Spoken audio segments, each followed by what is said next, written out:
Hi, I'm Cassie Burton, host of the Curiosity Junkie podcast. I want to personally thank you for taking the time to listen today. Please feel free to share your favorite episodes and don't forget to hit the subscribe and like buttons.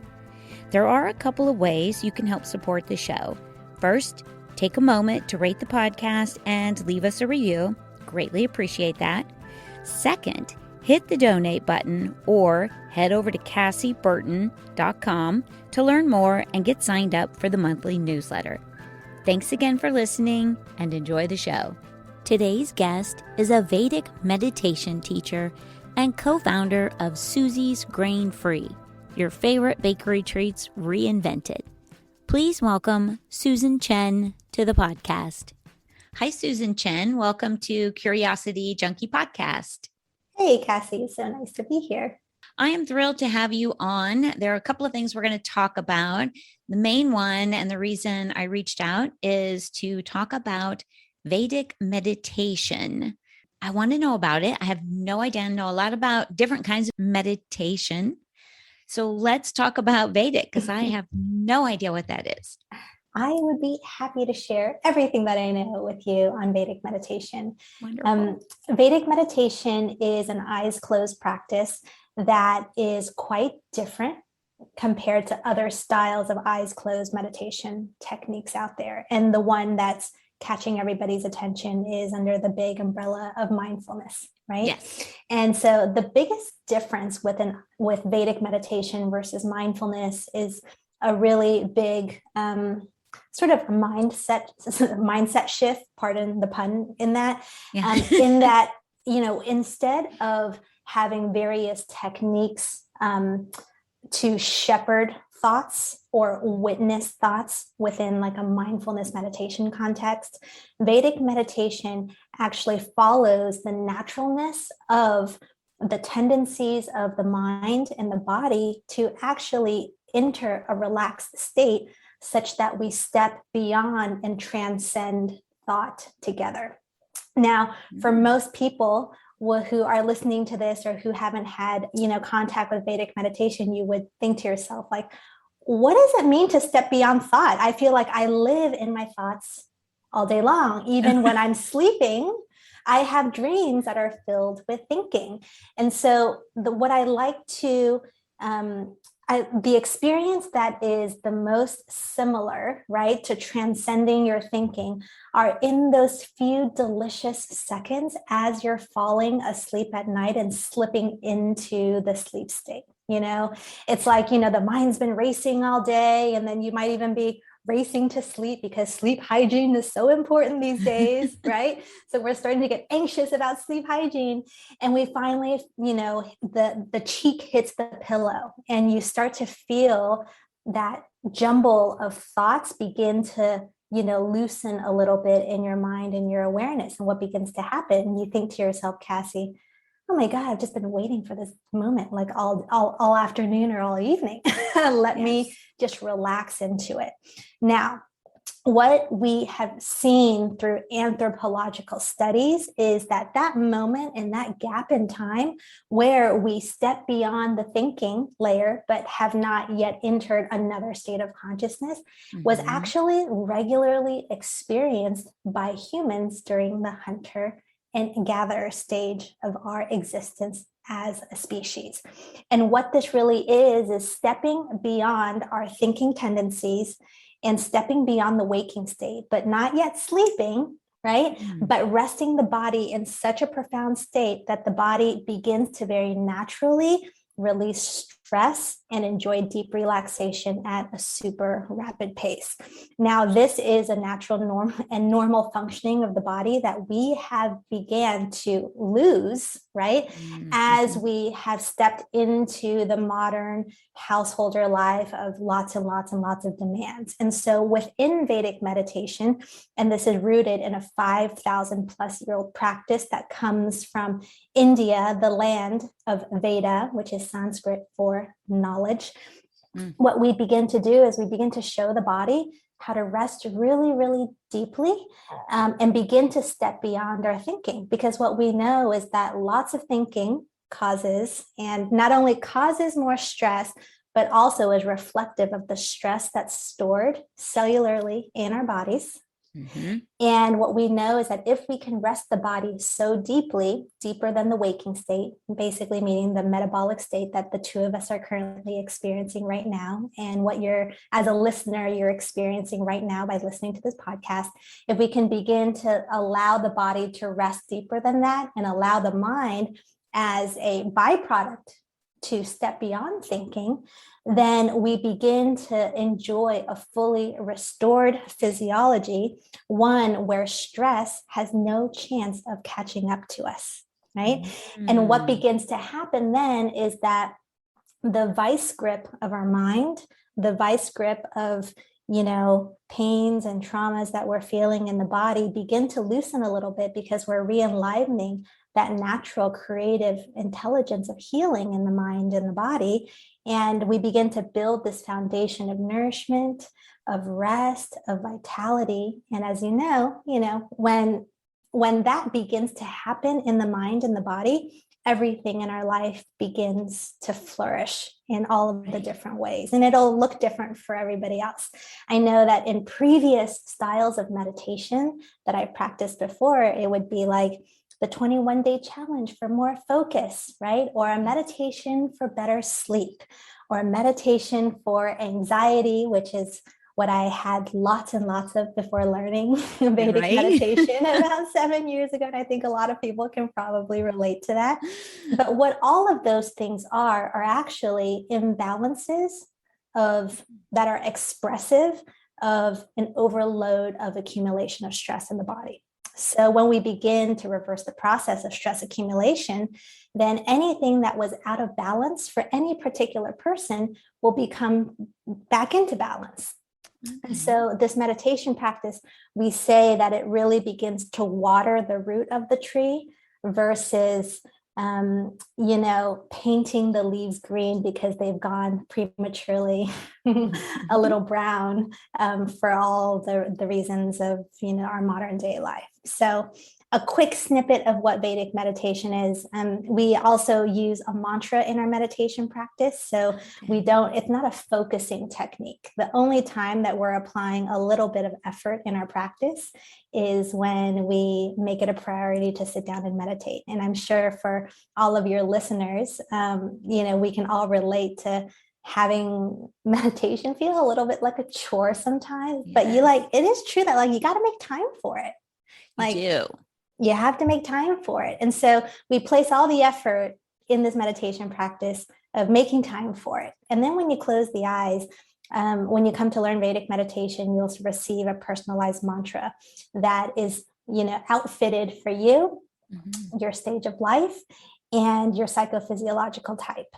And because that sound is matched on a personalized level, what begins to happen is that it feels so good when you begin to repeat it inside your meditation practice that you don't have to fight or shepherd or exclude thinking in the process to have a really enjoyable meditation.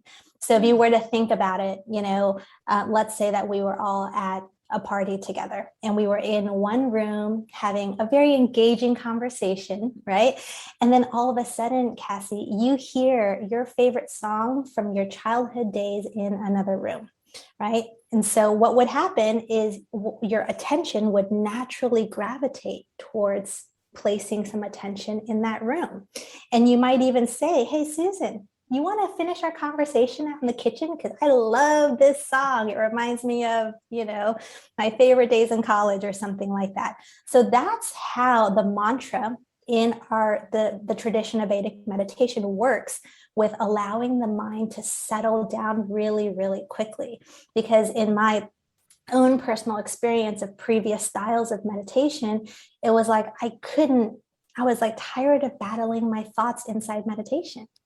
We spend all of this time outside of meditation trying to do that, right? And, sitting down to do it felt frustrating to me. So beginning to learn to meditate with this mantra that has no intended meaning in any language, that's paired to you, begins to really almost act like a handrail in being able to settle the mind into those more relaxed and natural states. And that's what we do, 20 minutes in the morning and 20 minutes in the afternoon. I love that. That's what I was going to ask. It just in listening to what you were saying, it sounded like it was more of an evening thing, but you can do it morning and night to really just kind of put you in a good place. Yes. So the program of Vedic meditation, and one of the things that I love so much about it is that it is a bulletproof, systematic, and procedural way of allowing ourselves to have the regular experience of stepping beyond our stress, stepping beyond our mistaken identities of who we are. And in the course that all Vedic meditation teachers teach, we do a lot of applied practicalities of how to fit it into your everyday life. And the program is we come in the morning, we wake up in the morning, and the program is to rise and meditate. And then we fill up our nervous system, our state of awareness with rest and adaptation energy. And, we go out and we spend it doing great things for the world throughout our day. And then in the afternoon, when we're starting to feel a little sluggish, right, in my corporate days, and you might, this might resonate with you too, Cassie, since you are also in the corporate world, right? Like 2, 3 in the afternoon, I'm like, oh, who wants to go to Starbucks? Really want that Rice Krispie treat and like a sugary chai, right? But instead of doing that, we sit down and we do our afternoon meditation, 20 minutes, and that begins to, fill up that storehouse of rest. And while we're filling up that storehouse of rest, we're beginning to release stress at a rate that's more rapid than we can take on in any given day. So as a Vedic meditator, you're waking up every single day with less stress in the body. And by less stress in the body, I mean a reduction of stress memories and stress accumulation that act as the trigger points for how we interact with the world, right?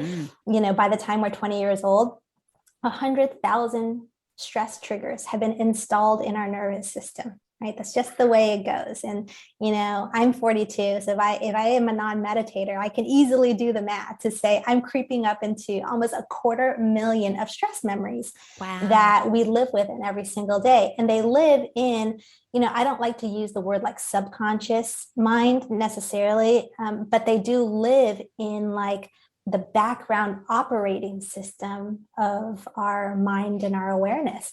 So anytime, if something traumatic that had happened, and at the moment of the traumatic, stressful event, I was taking a look at my chai and I was drinking my morning chai, the next time I have the same smell of cardamom and jaggery from India, or the combination of the saffron and the cinnamon and the cloves, I could very well launch into stress reactivity, even if the entire circumstances of the environment were completely different and I wasn't actually in an actual stressful situation. So these stress memories are incredibly insidious and they infiltrate every single area of our life. And this is why we can't think our way to enlightenment, right? If we could, right? If we could work really hard and read all the books, we would all be, there would be a much larger portion of the population feeling like they don't suffer anymore, feeling like they can add to the collective bliss of the collective, right? Of the global consciousness state. But what we know is that you need that deep experience of rest to from a scientific level to release stress and stress memories from the body. But also, if we want to get a bit more spiritual about this, is when we begin to step beyond thought and have regularity of stepping beyond the thinking patterns that make up what it is that we think we are, right? We begin to touch that field of being, that field of totality, right? And that's that layer of awareness that exists deep inside every single one of us. And what that awareness will show us is, I am not my stress. I'm not my fear. I am not my trauma. What I am is the unbounded field of all possibilities. I am bliss. And when you meditate 20 minutes twice a day and you are able to access that with regularity, right, something fascinating begins to happen. You know, before meditation, I might have been 99% I am my stress, 1% maybe I'm not my stress. And we all have 1, 2, 5, 10% of that, or else we wouldn't be starting, you know, beautiful podcast offerings like you are, or we wouldn't be signing up for an info session on Vedic meditation. There's a part of us that knows that we deserve the best in our life, and that this stress may be around, but it doesn't really belong here all the time. And so when we begin to step beyond our thoughts and experience being, because we're not doing anymore, we're being, we begin to imprint all of those beautiful qualities of totality consciousness within our own structure of identity, right? In Western psychological terms, they would call it our ego, right? And so we begin to infuse our identity with, I am totality, I am bliss, I am, you know, the field of all possibilities. But instead of having affirmations and thinking about it from an intellectual level of the stressed individual, we're actually experiencing what that feels like inside our meditation practice. Okay.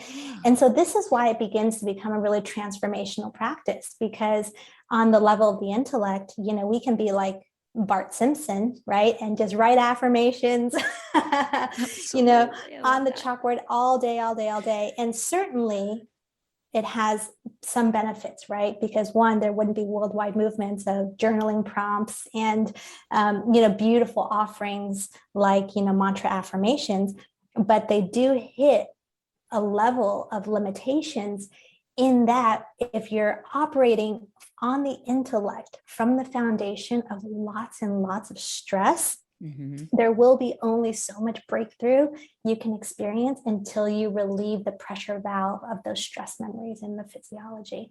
And so this is what we do in Vedic meditation. This is why it works for everybody, you know, irrespective of what their life circumstances are, what they are feeling challenged with in their life, because what we're doing is we're beginning to infuse the body with rest, we're releasing stress, and we're beginning to restructure the identity of what we are through experience and not through a wish list that we find, you know, in a book. And trust me, I've read all those books and I love them too.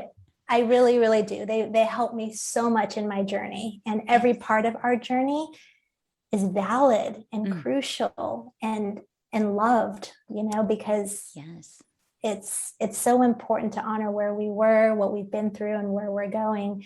But when I found Vedic meditation, and it almost happened by accident, I just found the experience of it just through practicing it for less than a week. I was like, this is it. Like, wow, this is it for me. And I'm never going to go a day without meditating in this way again. So it was fairly quickly then for you. It is. Results. It is. Is that pretty common? It is really, really common. And the reason being is that, you know, with most meditation offerings out there, and I know I listened to one of your podcasts, you use Insight Timer, right? And like, what a beautiful resource that is for the global community of seekers, you know, and believers that there's a better way to live. But most of the practices on Insight Timer do have this, do share the quality of, you know, concentration and focus, even if you're focusing on like the dulcet tones of a beautiful of the voice of, you know, a transformational meditation teacher. Mm-hmm. They're still asking you to focus on something. Now they're not asking you to focus on an email from your boss, or why why your team is still trading Slack messages at 10 p.m. at night, right? So you're not focusing on that. So that's like, you know, a good start. But it is still asking your mind to be engaged in something other than free thinking and free roaming. And so that's why mindfulness techniques, while they can feel like a nice break in the moment, they actually don't offer the level of relaxation as an effortless, automatic, self-transcending technique like Vedic meditation does. Because in the style of Vedic meditation, we say no focus, no concentration, no effort. And that contrast, even in the first 20-minute session that you'll have on the first day of the course with me, will feel like, I mean, it'll feel so completely different to the current experience of life that we all live day in and day out, that you begin on an experiential level to say, okay, all right, my mind actually can, you know, some people would say turn off, but that's not the most accurate way to think about it. It can actually step beyond the thinking pattern. And what we begin to find too is that as we release stress systematically through this regular process of twice daily Vedic meditation, we begin to, the quality of our thoughts begin to change, right? So 60,000 to 100,000 unique thought events in any given day, right? That's the modern human experience. 90 to 98% of them, repetitive thoughts from the day before and the day before and the day before.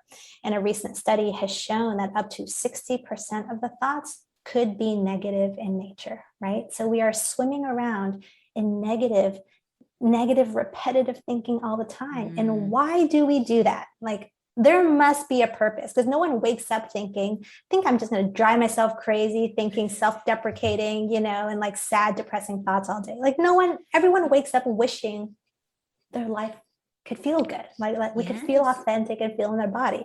So we have to start to dissect and understand, why do we have thoughts in the first place? Okay, so we think because the mind uses thinking patterns to get us to a happier place than we are right now, right? That's the whole process and point of from the Vedic worldview, the thinking process of the mind.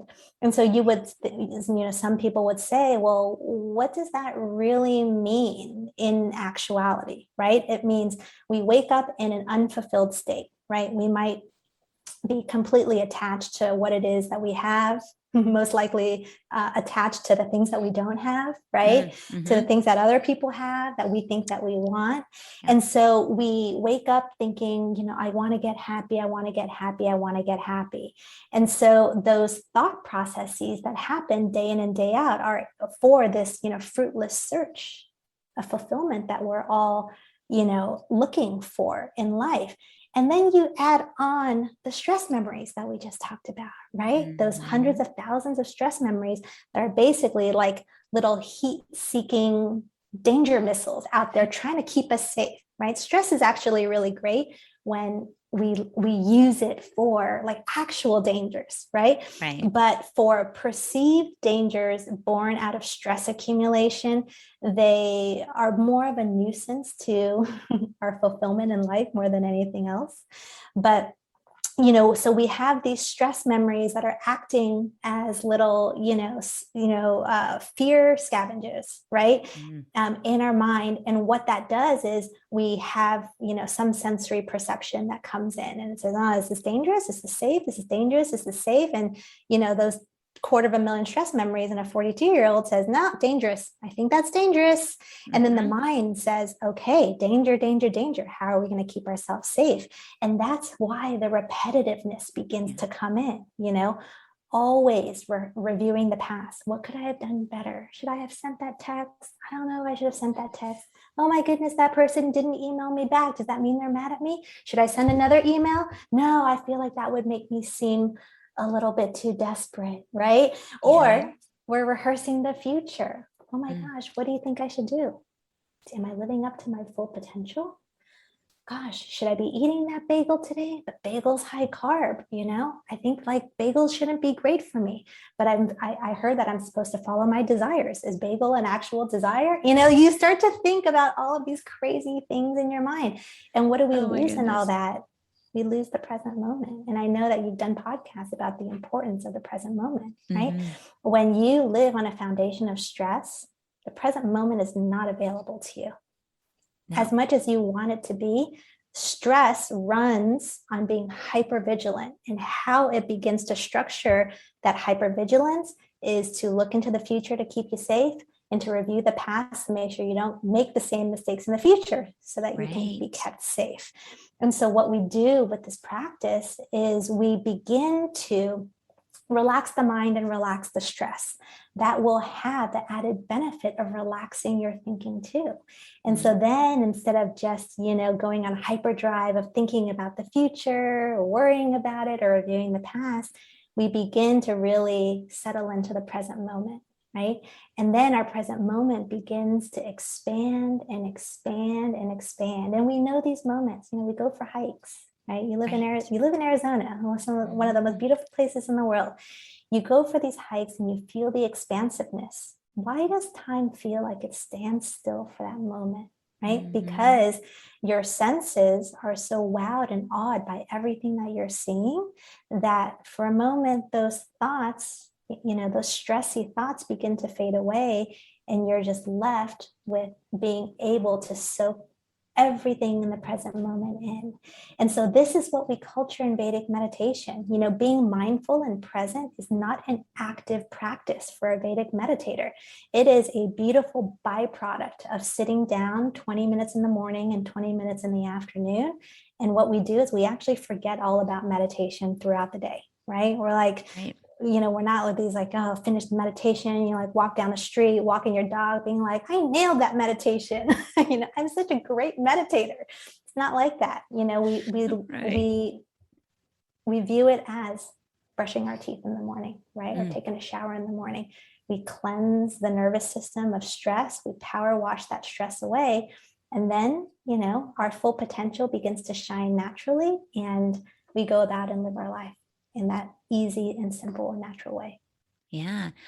It's fascinating to me because I do find with meditation, I prefer a guided meditation. And I think it's because it gives me something to focus on, which seems to shut the thinking down or the brain chatter off, but it doesn't really. It's just I'm concentrating on something.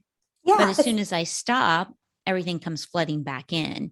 And that for me has been the hardest part about meditation. And I think for most people, they're like, I just can't sit still, quiet for a long period of time. Yeah. And, I will share something that, is half joking, but kind of serious and a little controversial.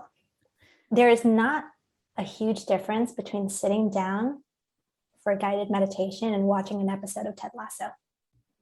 Right. Both provide a wonderful respite and break from the thoughts, the ants in the pants feeling. And by the way, all of that symptoms of stress, right? We can talk about, I work with a lot of people, a lot of meditators who come from, PTSD support groups. I work with a lot of, students who also come from the corporate world. The students that I teach range, have a wide variety of life experiences that they come from. But what I see when I teach a student Vedic meditation is I see a level of stress, and I see a level of willingness from that student to not be stressed anymore, right? And so that's why, even though a guided meditation can feel really good in the moment, it's feels great in the moment because your boss won't come in the door or you won't be checking your email, or you won't have that conversation. You're not expected to have that conversation that you've been putting off for all these days and hours while you're doing a guided meditation, right? So from that perspective, you can do a guided meditation. You can hop on your Peloton and take a ride. You can watch Ted Lasso. You can go walk your dog. All of those things I put in the bucket of taking a great break from what it is that you're doing right now. But what we want to be looking for in a meditation practice is, are you feeling better in the other 23 hours and 20 minutes of your life when you're not meditating, right? You know, how's your sleep? How's your anxiety? How are you communicating with others? You know, are you showing up feeling like yourself? Do you feel comfortable in your own skin, right? Not only inside meditation, because I'm sure we can all come up with unique individual lists of dozens of other things that we can do spending our time, rather than sitting in for a meditation. And I'm not saying that, things don't have to, like, things can't feel joyful and we can't enjoy a sound bath, like huge sound bath junkie, right? Like love it so much. But what these things do lack, that Vedic meditation offers, is to rest the body into that hypometabolic state, meaning you are resting deeper than your waking state, because that is actually the only condition in which the body can release stress. Now, you don't only release stress when you practice Vedic meditation, right? The body has a normal, natural functioning, stress release system. It's called sleep. Right. And so what is so fascinating about it is that when we begin to practice Vedic meditation, we actually access a level of rest that's deeper than sleep. And so because of all the demands that we have, before we jumped on this podcast, we were kind of like reviewing our schedules for the day. Like, you got a lot going on, Cassie, right? And for everything that you're taking on and making a difference in this world, you are accumulating more stress in any given day than you can release in a night's sleep. And so when we practice Vedic meditation, we're building into dedicated deep rest experiences, so that when you combine those two restful experiences in a day, by the time you slide into bed to go to sleep, you're going to have a more restful sleep because you've already done a lot of stress release outside of sleep, so you can rest a little bit more deeply. And then you're going to wake up the next day knowing that you have less stress in the body than the day before. Right. No, it's beautiful. And that's why people find it so enjoyable to live life as a Vedic meditator, because not only does it provide that soothing, relaxing break inside any given day, twice a day, but you're also seeing it very clearly impact your life positively outside of meditation as well. Yes. I'm assuming you have a bit of just like overall calmness that you carry with you throughout the day once you I don't want to say master, but once you're doing the practice for a while, I would assume that would happen. Absolutely. Yeah. And you don't have to be a master at it or practice it for years and years and years. Within 4 days, 90 minutes each day, you will master Vedic meditation and already begin to feel way calmer as your backdrop state versus, how we felt before we learned Vedic meditation. Right. Yeah. No, I think that's wonderful. And earlier you were talking about stress and trauma, and there seems to be kind of a focus now on trauma. And I say that knowing that that's my focus, so I'm seeing more of it.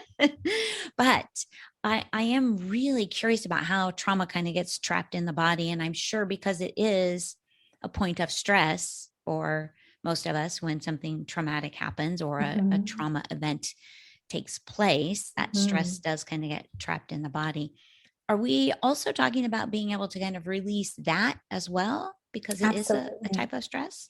Absolutely. Yeah. In the working definition of trauma and stress, we can look at it as a stored memory of an overwhelming situation that happened in our life that was not met with interactivity from the physiology, right? So we can consider it like a maladaptive change of expectation. And this is sort of how it works.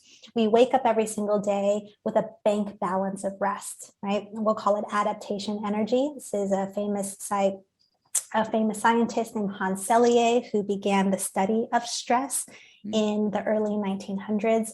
He developed this term called adaptation energy, which really describes the amount of, we can call it like resiliency, or the amount of energy that we can put towards any action in our life.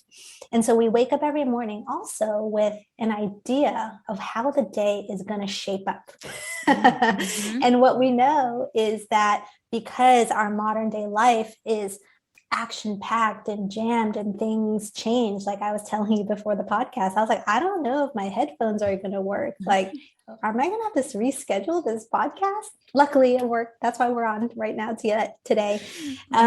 But we have all these different changes of expectations, right? That are different than how we thought the day was going to go. Now, what begins to happen is this change of expectation gets served up in our life. And there's a command, right? The command is interact with this or react to it, right? Mm-hmm. And so if we have enough adaptation energy in the physiology at that moment to meet the level of demand, then we interact successfully. We would also feel waves of bliss for crushing that change in expectation. Like we all know the feeling like, oh my God, the paper's due, like thinking back to college days. And like we submit the paper and it's good and we do it on time. And we're like, okay, that's good. And we feel good about it. Okay. That is an example of interactivity with demands and changes of expectation in our life. But there's a cost to that, right? It begins to deplete the bank balance, right? Nothing comes for free, right? Right. Of course not. And so what begins to happen is we continually draw upon that bank balance of adaptation energy with each moving piece in our lives. And then something begins to happen at some point in our day or in our week or in our month where there is a change of expectation. It could be a big one like trauma, right? And we'll put trauma as a magnified, large, stressful event or change of expectation. Or it could even be, I really wanted artichoke pasta today for lunch, but I went to the store and they were out of my favorite artichokes. Something big or small. But if you don't have that adaptation energy stored in the body, what begins to happen? The body's like, I got to go find this energy somewhere. Adrenaline, cortisol, let's go find this energy, right? And so the body thinks we're going into, physical danger. So it says, all right, cardiovascular system, you need more energy, respiratory system, you got this, right? And so it ushers all of these resources to help us fight or flight this danger. By the way, we're talking about marinated artichokes from Whole Foods right now. Right. Okay. Let's keep that in mind, right? And, right, they say digestive system, I don't need you, that bagel you decided to eat earlier today. We don't need fuel for 2 weeks because that danger, saber-toothed tiger, neighboring villagers who want to, invade your territory, we might not be around in 15 minutes. I don't need to digest that bagel, right? Same thing with immune system. I don't need to produce antibodies right now, right? Because I need all of those resources in other parts of the systems of my body to handle this fight or flight situation that I've gotten myself in. And so what begins to happen is instead of interacting successfully with this demand of my favorite brand of marinated artichokes are not available, right? We begin to say, oh my God, danger. Oh my gosh, danger. We have to do something about this. And so we begin to have quite, the reaction that we have to changes of expectation in our life are not well matched. You might even find yourself, and I don't know if you've ever felt this in your life, but it's like, you've just had a really, really long day and, you're just looking forward to some one thing and that one thing doesn't pan out. And you find yourself like crying over it or feeling completely disappointed or feeling completely defeated. And you're like, why do I care about this really, really small thing that's happening? It's actually not because we're not strong in our mind. It doesn't mean that we're not, resilient mentally. It doesn't mean that we have a character flaw. It actually means that adaptation level was not adequate in the body. And so what then begins to happen is two things happen, right? We go into stress reactivity that we just talked about, ushering all the resources, right, at the cost of other resources and, immune function, digestive function, reproductive function, all that stuff. But we also record everything that's been happening at that very moment to log as stress memories that we can draw upon the next time we think a similar danger might occur, right? This is the body's protective mechanism of saying, hey, like, Cassie, I got you, girl. This doesn't feel good right now, but I'm going to do my best to try and make you feel good next time this happens. And so we can't really blame the body. The body's trying to do great things. And this is an inherited, right, Darwinian, survival technique that we've been so blessed with for the last, million years or so. Right. But it's not really super relevant for where we are today in our modern day life.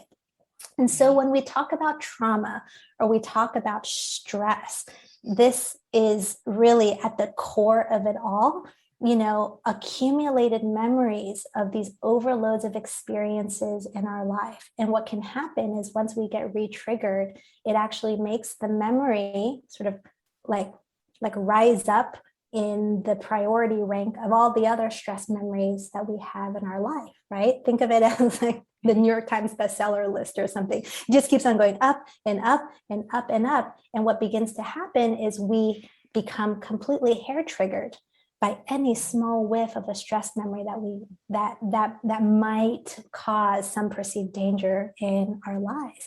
And this is why, for those who suffer from traumatic situations and are dealing with PTSD, it can feel like you're in a dark place. It can feel like there's no way out at the moment that you can see right now, because every little thing feels like it's going to trigger you, right? And so what we want to do is we want to get to the root of all this, right? Because what we know is that these stress memories are there because the body is fatigued. If we have enough rest in the body, so going back to this balance of rest, right? Two things will happen. Once you begin to raise your level of adaptation energy, you begin to dissolve a lifetime's worth of stress memories in the body. And as you know, that has a transformative effect on every single experience of your life. But what begins to also happen is that when you're starting to feel a little bit low on your adaptation energy, guess what?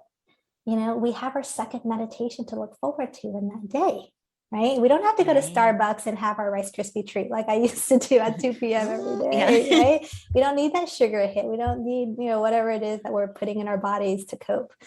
We begin to sit down and meditate, and then that adaptation energy just comes right back up. And this is the beauty of this meditation practice, in that, there's nothing wrong with getting stressed. Like we said, it's actually a beautiful, normal functioning of how we survive in this world. The issue is staying stressed. And the issue is the problematic nature of fight or flight syndrome is that it's being triggered in contexts that are no longer relevant to the actual danger that's around right now.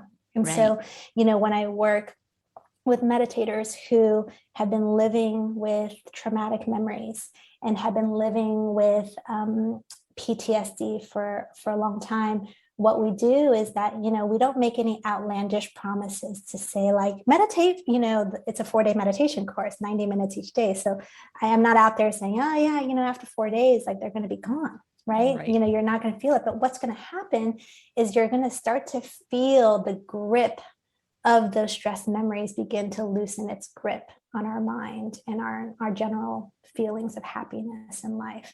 And depending on how deeply ingrained these stress memories are, we'll continue to work on it. But what we see is that within 5 to 8 years of regular practice of Vedic meditation, your physiology will be freed of every single stress memory that's been accumulated since the time you were in utero. So for, the marinated artichoke, stress, of yesterday, that might be a 10-minute meditation stress that unwinds immediately, right? Within half of a meditation session, Susan's no longer feeling stressed out about her pasta dish that didn't come together. Right. But for somebody who has suffered abuse, for somebody who has been a witness of a tragic accident, for somebody who has been met with bullying for years in their life, that might be a 500 meditation sitting. That might be a 2,000 meditation sitting, right? But that's okay. That's okay. We don't need the entire body to be completely stress-free to start to feel amazing in our lives. Right. All we need is that contrast and that tunnel of possibilities. And this is what any doctor will tell you, right? Absolutely. Patients who come see them, the times in which they feel the most despondent, the times in which they feel the most hopeless is when they don't have the diagnosis yet, when they don't know when they're going to start to feel better. They feel like they don't have the answers. And that's where a lot of us come to before we learn a practice of meditation, like Vedic meditation. We just don't know we don't know that there's a possibility of the way out. You start to practice this 20 minutes twice a day, you start to feel incrementally better, right? 20 minutes twice a day. And you start to see the path towards possibilities, towards feeling like enlightenment isn't only for people who've had idyllic lives, right? And you start to really embrace the fact that your trauma, your stress, and your stories are relevant and necessary in life so we can act as guideposts and inspiration for all those who come after us as well. And so that's how we deal with trauma in Vedic meditation. Yeah, I love that. The couple of things triggered in my brain as you were talking. The rest doesn't necessarily mean sleep for everyone. I just want to clarify that. And then also, I love when people get into the fact that stress, anxiety are actually damaging to the body. And meditation really is one of the key things that can make a huge difference. And like you said, there are different ways to meditate out there. And I think it's finding that thing that works for you. And that's what I love about exploring different meditations and people who are doing different things to relieve stress, because I had a brain scan at one time and they were like, girl, you're like brain on fire. It was like, as soon as I closed my eyes, my brain would just go into like overdrive. And I did start meditation it's been quite a few years now. And I really just like to practice where I journaled. I had a few affirmations and I would just blankly listen to music. Like there would be soft music going and I didn't really have any thoughts. I would basically just sit there. At the time, I don't think I realized that was a true meditation. I was just sitting, enjoying connecting with the universe is what I call it. Yeah. Which is beautiful. But I love that there are very specific thought and practices to this that specifically help relieve, reduce, and, get rid of that stress, and anxiety eliminate piece. Stress. Yeah, absolutely. Yeah. And, what I think is so beautiful about, exploring other styles of meditation is I don't think I would have had the appreciation for practicing and teaching what it is that I teach now without going through the hoops and hurdles of figuring out which one worked best for me, and what I find most is that for any routine, but especially meditation, to feel like you can stick to it and have like a daily habit is it needs to one feel like you're enjoying it, right? And even if not in the moment, you're enjoying the practice of it, or there's something about the practice that you enjoy. And then you also need to experientially be able to look from a very objective and neutral position to say, this is having an effect in my life that is commensurate with the time, the resources, the attention that I'm placing on this technique, right? And so if you have both of them, then like you're really on to something. Then you know that this thing is actually working for you. And I think what can happen sometimes is when we have these meditation techniques, and by the way, like if you go on YouTube these days, there's like tens of thousands of different types of like there's like a meditation for when your left big toe is feeling a little off today, like meditation for, Right. Meditation for plantar fasciitis, like whatever it is. There's all of this stuff out there. But what we want to know, right? And this is for people who are like actually pretty serious about wanting to cultivate a meditation technique is Right. what are the benefits? Who has practiced this, right? Does it come from a lineage where, that we connect with and we know is real, right? And so with Vedic meditation, it's like people have been practicing this for thousands and thousands of years. Like millions of people around the world have demonstrated, the ease and bliss that they can come from it. And then also, it's like, who's going to be your teacher? Like, who's going to guide you through the process? And this is the one thing that I find to be incredibly helpful in finding a meditation teacher. When I lived in New York, I lived on 15th Street, down the street from the Tibet House. It's been a little while since I've headed down that way, so I don't know if the Tibet House is still open. But Sharon Salzberg used to do like a residency there, and she used to teach out of the Tibet House really quite often. And because I lived literally 4 doors down from it, like anytime she was in town, like I was there. I was there listening to her. And the thing and I love her and I really enjoy following her work.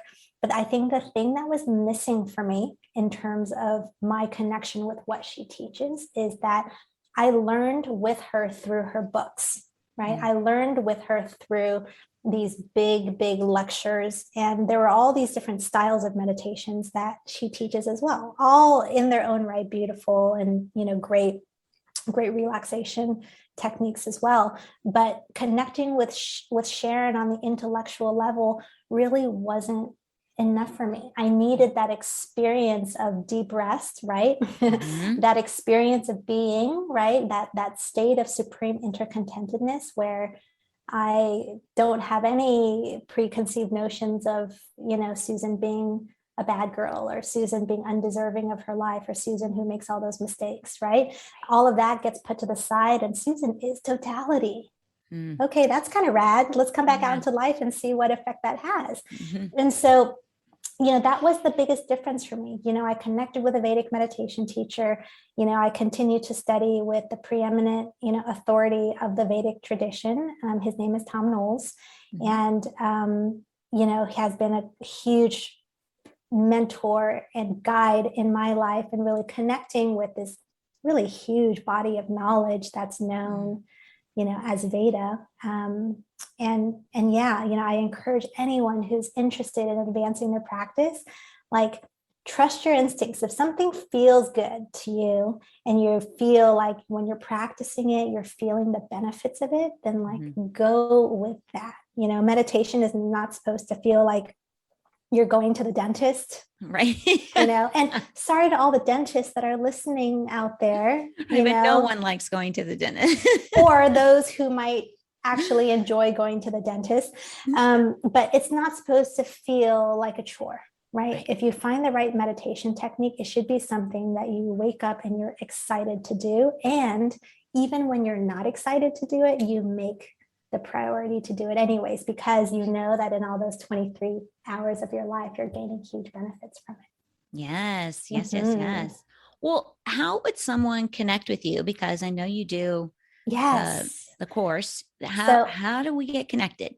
So I teach monthly courses in New York and Los Angeles, and I teach courses in Austin 4 times a year. So the next step, if anyone is curious to learn more about Vedic meditation, is to visit my website and sign up for a free introductory talk. And it's 45 minutes or an hour, and we get to talk all about Vedic meditation and what benefits it might bring into your life.